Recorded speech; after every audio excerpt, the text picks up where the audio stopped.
In 2010, ICSR carried out its big study on prisons and terrorism. And we looked at a lot of different aspects in a lot of different countries.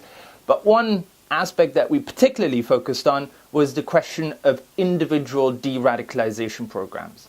All of these programs are based in prisons. And we asked ourselves, how do they work and how effective are they? We in fact looked at 5 of these programs in Saudi, Singapore, Yemen, Afghanistan, and the Philippines. On the question of success, we concluded it's not easy to determine success because every one of these programs is based and situated in a particular political and cultural context, which means that just because a program works in, say, Saudi does not necessarily mean it will work in Afghanistan or the Philippines. It doesn't even mean it will work in Saudi at a different point in time. So cross-country comparisons with percentages and number of prisoners who've gone back to prison are very, very difficult. One size does not fit all. What we did find, however, was that all the more sophisticated de-radicalization programs consist essentially of 5 common ingredients and elements. The first one of these was a mix of programming. Of course, there was some religious and ideological re-education, but all the good programs also had an element of vocational training so that prisoners would have something to do, would have a job after being released from prison.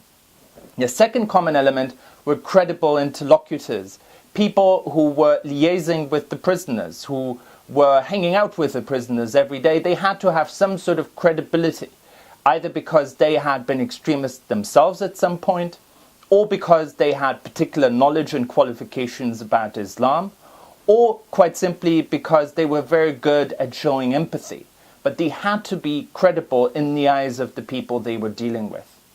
A third element was what we called aftercare, an emphasis on aftercare. All the good programs are essentially focused on the day of release, trying to sustain the success of the program beyond the prisoner's release, because it's no good if they de-radicalize in prison and re-radicalize after being released.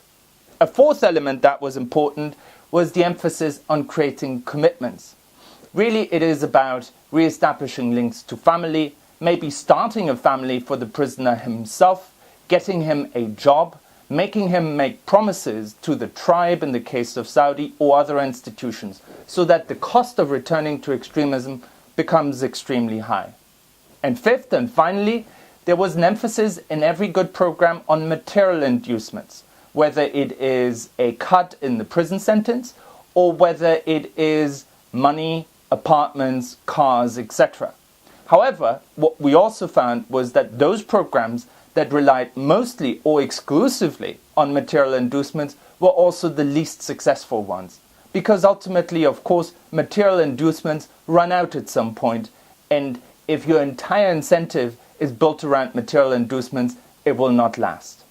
Now, obviously, not all the research could be done in our study, and this is an area that we will remain committed to studying in years to come. If you want to read our conclusions so far, you can download our report at icsr.info.